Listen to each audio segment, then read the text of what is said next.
makakomment lamang po ako. No? Sa iyo, BBM, Mr. Administration, hindi na po mapasinungalingan na alam namin ang matagal na po ito for almost 3 months na alam na po namin yung sinasabing senaryo, no, regarding Chacha or charter change para mapanatili ang inyong pamunuan as being the Prime Minister of the Republic of the Philippines, where the people are suffering for your stupidity and goddamn. Huwag nyo na po iyan ipagtulakan. No? All you have to do now is to decide exclusively for your position and the others na nag-mastermind ng pag-kidnap at pag-surrender kay President Rodrigo Roa Duterte, the most effective president of this country, being held and brought to Hague. This is a national address. Base sa consensus namin, base sa aming mga pag-evaluate sa sitwasyon as part of a regular routine detail as mga field commander ng AFP na ngayon ay retired na. And they keep showing their voices, yelling for the truth. Keep me this mind to you, Mr. President. Your goddamn president. Remind this one.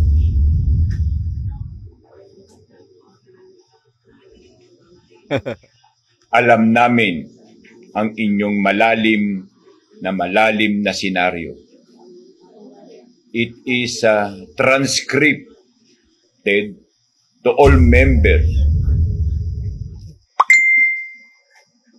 especially my group, and then the retired officer and enlisted man of the AFP. Even those most trusted enlisted and officer of the Philippine National Police retired. We know na hindi ka gagalaw ang mga tao mo dahil supplementally they are overfeeded by your corrupt money. Okay? Together with the PNP and AFP. Hindi po yan maililihim dahil hindi sila umaaksyon. Katulad ng isang asong busog na busog sa pondo ng bayan, wala yang ibang gagawin kundi ang matulog. Sayang ang kondo. Pero ito ang hindi ninyo naiintindihan. Remind this again, goddamn President.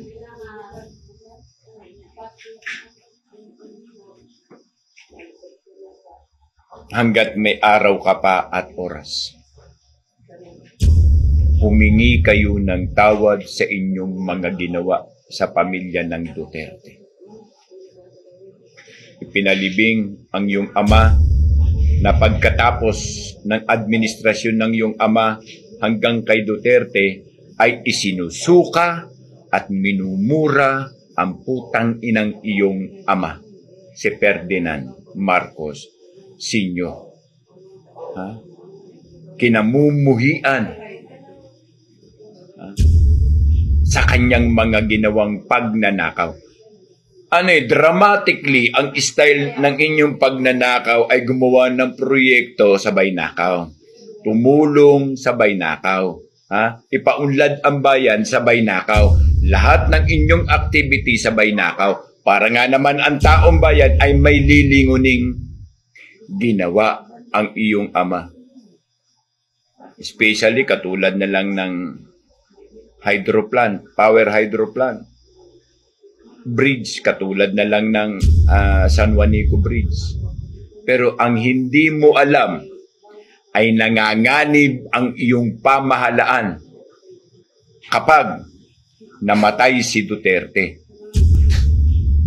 Hindi mo na ito maaawat pa at ang peligro na magkagulo tayo na daigin pa ang Nepal ay kapag nangyari ang aming kinatatakutan na mamatay ang butihing Pangulong Duterte sa Hague.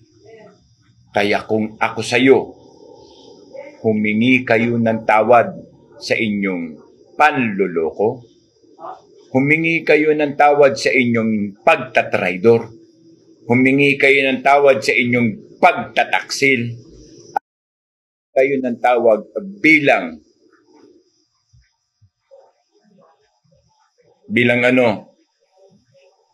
grabber. Ano ang pagiging grabber? The merit grabber na hindi mo naman programa, ipinagmamalaki mong programa mo. At i-insert mo, king of insertion, ang salitang that is one na pinunduhan namin sa aming proyekto. Sa tingin mo, ganun pa man, tinatapos ko ang aming panawagan. Dahil mukhang hindi mo naiintindihan ang iyong ginagawa, Mr. President. Gusto lang namin na humingi ka ng tawad sa pamilya ng inyong naulila, ng inyong nilapastangan, trinaydor, at niloko. At winalanghiya ang pamilyang Duterte. Dahil concretely, as per status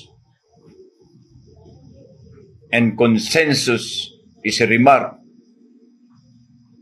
kahit sinong Pilipino ay mag-aalab ang damdamin kung hindi nyo ito ibabalik. At kung mamatay si Duterte sa Hague, tandaan mo,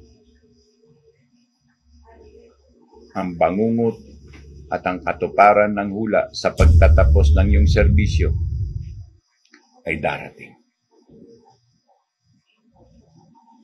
Ang isang taong ilalabas na nakahiga sa Malacanang. Sana naalala mo ang mga konsensus na yan at ang mga hula na yan. 4 na manghuhula ang naghula niya. So sa uli,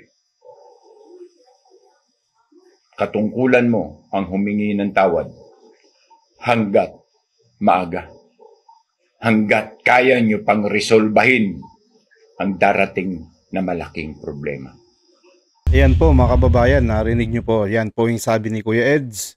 Yung reaction niya dito kay tungkol dito kay Tatay Digong na kung saan na dapat maawa naman tong ating presidente na sa edad ni Tatay Digong ay talagang sa nalalabing buhay niya na hindi naman natin alam kung kailan tayo mawawala, di ba? Pero ang inihiling niya lang po at nanawagan din po si Harry Roque, yung kanyang spokesperson, na sa edad ni Tatay Digong talagang yung medical condition niya is kailangan niya na talagang makauwi sa Pilipinas para naman makasama yung pamilya niya, para lalo yung lumakas ang katawan ni Tatay Digong. Baka nga po mangyari yung di natin na kagustuhan, na yung kinakatakutan natin. Siyempre sa lungkot po yung kanyang nararanasan dun, yung kanyang pagsasakripisyo para lang dito sa ating bayan. Yan BBM, ngayon pa lang alam mo na. Gawin mo na yung tama para wag mo nang hintayin na may masamang mangyari pa kay Tatay Digong. Total, ikaw din naman yung nagpakulong sa kanya dyan. Ibalik mo na si Tatay Digong natin dito. Para naman yung mga oras niya, makasama yung pamilya niya at saka ma-enjoy niya na yung buhay niya dito sa Pilipinas. Huwag nyo na akong pahirapan. Baka naman dumating yung panahon, huwag nyo nang hintayin yung panahon na yung ang mga Duterte ay yung magpapakulong sa inyo dyan sa Daig. Lalong-lalo na yung mga kasama mong mga kawatan dyan. So, parang isipin mo na lang yung mga kabutihang ginawa niya sa'yo, kaya ka naging presidente ng Pilipinas. Tinulungan ka ni Tatay Digong. Ngayon, kailangan niya din yung tulong mo.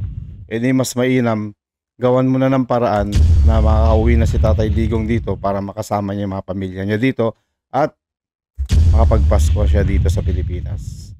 O hanggang dito na lang ho tayo mga kababayan. Maraming salamat po. Ito po ang News That Matters. Mag-ingat po kayo palagi. Isang share, like, subscribe lamang po. Masaya na po tayo dyan para updated po tayo sa mga balita dito sa ating bansa. Mag-ingat po kayo palagi mga kababayan. Ito po ang News That Matters and God bless.